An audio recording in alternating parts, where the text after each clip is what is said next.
Our children, cell phones, and touchscreens, and social media, and a child's mental health. Parents can feel they're fighting an uphill battle. With the constant presence of those devices in our lives and a child's life, it's all around us. Now there's a push to get lawmakers to impose stronger regulations on social media. Parents are stepping up to do their part to make sure the kids are safe and smart about the use of those devices and what they can open the door to if it's all unchecked. Let's go on the record. From WPBF 25, this is On the Record with Todd McDermott. Good morning and thanks for joining us tonight. One of the biggest challenges we have as parents is the impact of electronic devices on our young children's physical, mental, and emotional well-being. So joining me now are Jill Coleman and Rebecca Solomez, both parents of young children who are school age, who banded together with many others, moms and dads, to form MAMA, Mothers Against Media Addiction. Ladies, first, thanks for being here and sharing your story and talking about your organization with us. I want to ask first, and I'll start with you, Rebecca, if you will, the catalyst for MAMA. What made you decide have to go in this direction and band together, as I said? So thanks for having us, Todd. I like to borrow a quote from Jonathan Haidt, which is one of my favorites, where we've overprotected our kids in the real world and underprotected them online. So as a parent, I started to pay really close attention to the alarming statistics around youth mental health and the direct impact that social media and smartphones have had on the well-being of our children. We know that rates, as you mentioned, rates of depression, anxiety, self-harm are way up. Academic performance across the board is way down.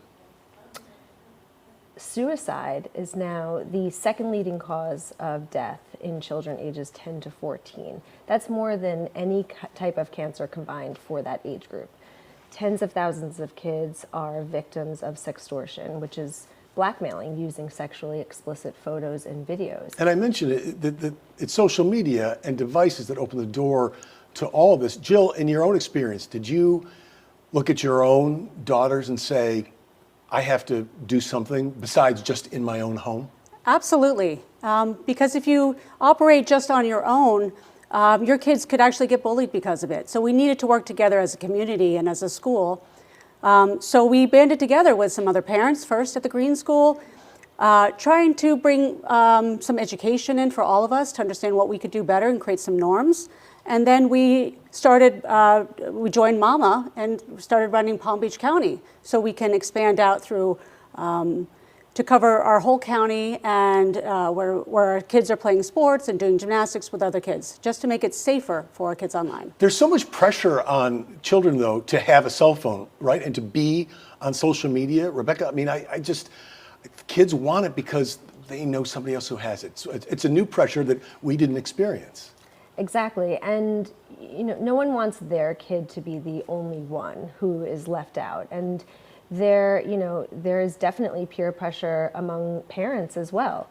And so our goal in starting the Palm Beach County chapter of MAMA is to normalize not giving our kids smartphones and not giving our kids access to social media. We want to normalize real life, in-person, face-to-face, play-based interactions amongst our kids so that when our children are going to their sports games or to their various clubs and they're interacting with children outside of just the Green School, across the community, we want kids to start having more face-to-face, real-life interactions as opposed to getting together and having their heads down in their phones. Jill, have you had your children say, but so-and-so has a cell phone? In the beginning, yes, but now they know not to ask me for it. But they certainly are aware of all the other devices and things that can happen for them. So they will complain at times, and I will do my best to educate them on why we're making the choices we're making. But it's nice that many of their other friends are in the same boat as they are. Let's talk about, I know you're advocates for the Kids Online Safety Act, KOSA, which is a federal bill to mandate requiring social media platforms to offer much more stringent protections for our children, safeguards for minors. I know it passed in the Senate, bipartisan support. It's hung up on the House. The House Speaker has delayed it.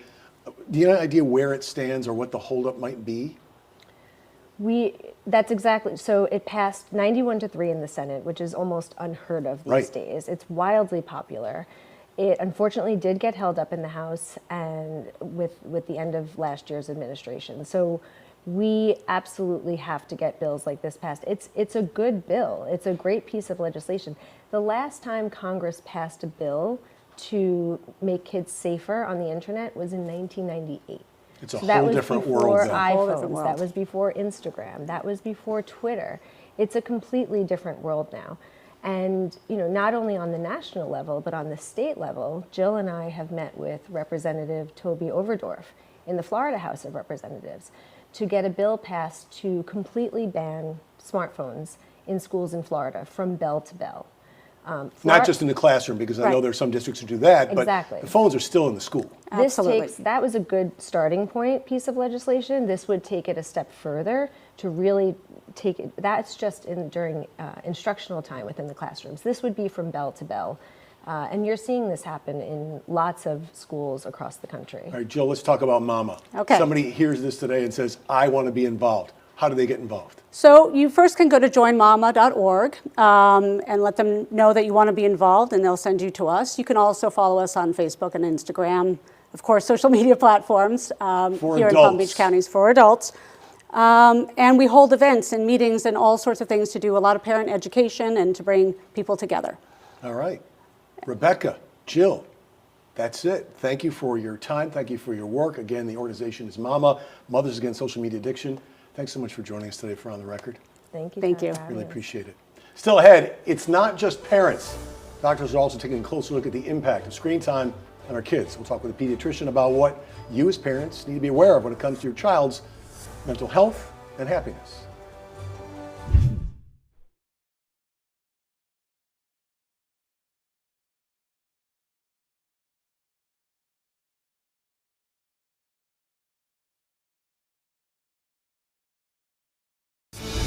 You're watching On the Record on WPBF 25. Welcome back, and thanks for staying with us. We continue our conversation about kids, devices, social media, and their mental health. With me is Dr. Samira Brown, a pediatrician with the Atria Health Institute. Doctor, what kind of concerns do you hear from parents of young children who come in? And they want to talk about this, and it's not about getting a vaccination. It's something very different, but it's a concern. Yeah, so we definitely have parents who come in on a very regular basis who are worried about the impact that social media is having on their children and oftentimes on themselves. Is there an age factor involved in this? What age do you see parents say, I need to figure out how to deal with my child in social media and a screen? Yeah, we like to say that it's never too early to start a screen time plan. And certainly we have concerns for parents of adolescents, middle school age, even down to toddlers. So we always say it's good to start your screen time plan as soon as you can, but it's never too late and it's never too early. All right, now we had a pediatrician who said, no screens ever, which I don't think is very reasonable. It's very hard to enforce, like no screens ever, but I still recall that conversation. When you talk about a screen plan, what type of parameters are we talking about here? Yes, and we've definitely learned as pediatricians that we have to give realistic expectations, right? We want to acknowledge first that this is a challenge for most families, dealing with screen time and setting that plan. And we want to make sure that we individualize it because we want it to be age and developmentally appropriate, right? So a lot of times we'll say for babies, right? So doing video chats with grandma and reading stories and singing songs, right?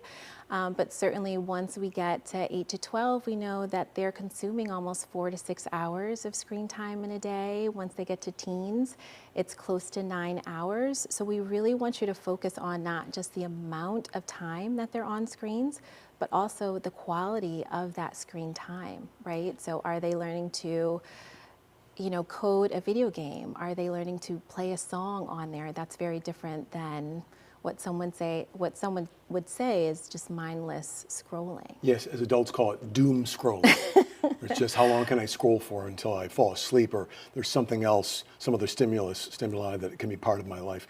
What about the impact on children? There's a difference between a tween or a young teenager when it comes to this whole social media impact. That is quite a hill to climb for parents when they get to 11, 12, 13. It's a different situation, right?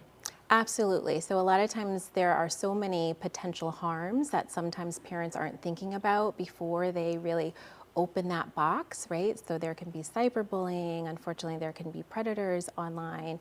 There can be different norms, right, that your children are being exposed to, or things that really are not consistent with your family's morals and values. So really making sure that you're being a steward and making sure that the social media that they are consuming, that you really have vetted and have put parental controls in place to really keep them safe. Now, I want to address again the fact that you as a pediatrician really have to have, and pediatricians are trained to have these skills that we might have one day assigned to a therapist, but there's really a need for it now. Do you find that you're using some of those skills that's more of a therapy situation than just being the medical practitioner? Absolutely. We find, unfortunately, because of the higher rates of anxiety and depression in children and adolescents, that we really don't have enough mental health providers in the community. So pediatricians now are going back and being trained in things like cognitive behavioral therapy and how to treat anxiety and depression rather than to refer out to psychiatrists and psychologists. And certainly we still do need their expertise, and we hope that we will have more providers in the field, but it's certainly something that now we really need to take a hold of as well. All right, let me put more pressure on you as a pediatrician. And that is, if I'm a parent and I come to you and say, how do I talk to, Jessica or Joe about this? What do I say? What do you tell parents to say? How do I address this with my child? You really want to address it just like you're teaching them something, right? So we don't want to just put you on the road without a license, right? So you really want to make sure that you are consuming that media with them and you're teaching them what we call digital literacy, right? You want to teach them to critically analyze the information that they're seeing, that there is something like misinformation on there. Are those online sources actually correct? So it's such a critical skill for kids as they start to navigate this digital world, and you allowing them to do it with you and also giving them the room to make mistakes and knowing that they're not going to get in trouble, that you're not going to be mad, and that you're always going to be there for them while you keep those guardrails in place as they start on this path of being able to navigate that world on their own. All right, and I have about a minute left. Let's address, we know that kids, tweens, young teenagers can be irritable sometimes, maybe be hard to deal with, just like adults. But if you're a parent, what you should be looking out for in terms of your child in that exposure to social media and screen time, what are the signs that we're needing to focus on? Yeah, so we definitely see rates of anxiety, depression being associated, right, with especially excessive screen time and certain exposures. So you really want to look for kids who all of a sudden they're not doing academically well, right? They're no longer engaging in the activities that they used to have fun with. They're staying in their room all the time, right? They can have very big, mood swings, right? They seem like they're really a different person. Maybe they're losing weight. Maybe they're not eating, maybe they're not sleeping, right? So when you get that instinct as a parent, you want to trust it and you want to come in so we can evaluate. And we always, one of the things that we're going to look at is what is the impact that social media is having on them when we see any of those symptoms. So trust your instincts and obviously talk to the doctor. Dr. Samira Brown of the Atria Health Institute, thank you for being here and on the record. Thank you for having me. Appreciate it. Well, still, I had a parent who made the decision to take control of her twins' online safety. Please stay with us.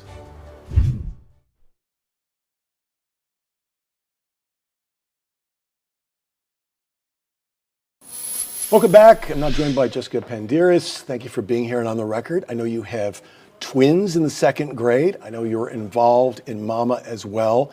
And we didn't get a chance to talk about the pledges that much in the first segment of this show. You signed the pledges regarding cell phones and social media. Tell me what they mean to you and why you decided to sign. Well, it was an easy decision for me to sign. I've been limiting, I've been limiting screens since the kids were little. For me, it was more about the opportunity cost in terms of don't want the kids missing out on childhood experiences like playing with their sibling, playing outside, doing arts and crafts, reading a book. So I limited the screens for that reason. And the dangers I knew are lurking online, but I saw that as a problem to address in middle school and high school, kick the can down the road. And thanks to Mama, I realized the time is of the essence. I need to start thinking about that now. Before you did this, what was your screen time limit with the kids? What did you do before we got to this point? I limited it to travel, sick days, and especially during COVID when I had a business call and I just needed a babysitter during COVID times. And we've pretty much held that up until now. And so this signing the pledges just reinforced my commitment to limiting the screens. But I think there were two events that the Mama hosted that really were eye-opening and really reconfirmed my commitment to the pledges. One was with a federal prosecutor who came to the school and discussed about a dozen common apps, including innocuous ones such as WhatsApp or a coding app, Roblox. My son was just starting to dabble with to learn coding. And he explained about all the dangerous content that's lurking on there, how the predators are targeting children on these apps. And it was truly eye-opening. It made me really realize I had to start thinking about this now. And another event they hosted, which was great, they had our amazing principal, Dr. Spiro, speak to parents in a roundtable discussion. And she really drove home the point that this is happening at our school. We're not immune. I think there's a false sense of security when you go to a school, a small school. You feel like it's not going to happen to you, it's not going to happen to your kids, not going to happen in your community. And sure enough, she gave it concrete examples of kids with engaging in inappropriate behavior on social media.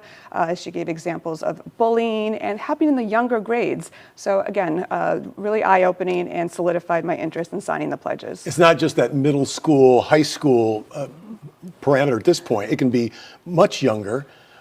Strength in numbers, though. Right. As you've become part of Mama and this organization and talked to other parents, do you feel like you're on a team here dealing with this? Absolutely. I think there's definitely a consensus at the Green School, thanks to the Mama movement. Everyone I've talked to seems to be on board. I haven't met much resistance at all. There's people who I interact with from other schools and parents of teenagers who are jealous that I have access to these resources, this information, this Mama movement. They wish they had access as well. Now, your twins, as we mentioned, second graders, pretty young. Have they asked any questions about, can I have this? Can I watch this? Can I have an account on this? Are you having those conversations at this point? Well, fortunately, I was able to get in on the ground level, and in first grade, I sat them down and I kind of likened what we're dealing with the smoking that we grew up with. I explained to them, we go to a restaurant, you chose between the smoking and the non-smoking section because we just didn't know the dangers of smoking, of secondhand smoke. And once society and in the individual level, we realized these dangers, there was collective action to ban smoking inside, and it blew the kids' mind that this was even possible. So I explained to them, I think you're going to look back on this period where we didn't realize initially the dangers of smartphones and social media, and we do. We have the science, we have the brain imaging scans, we have the data about suicides and depression, and now that we have this evidence, how can we make a change? And we're at the point we're making a change, and they're at ground zero. If there's somebody out there, a parent who says, I'm probably okay, I know you respect that position, but if there was one thing you could tell them, what would it be?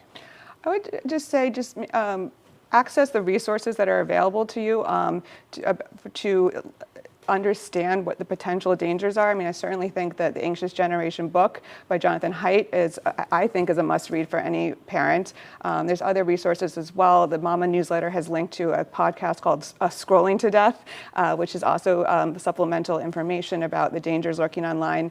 And at the very minimum, I would encourage parents to open every single app on their own devices, their children's devices, the family devices, and it's a lot of work, but just sit there for an hour or so and just do the parental controls. Just do it. Jessica Panderius, thanks for being here. And thanks for sharing your story. We'll be right back.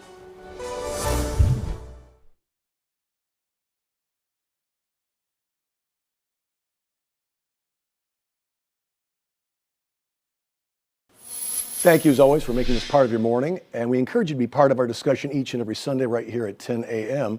Until the next time, you can watch This Morning's On the Record and every episode on our website, WPBF.com, and on our free WPBF 25 News app. Matter of Fact with Soledad O'Brien is next. From our family to yours, have a wonderful Sunday. See you again next week.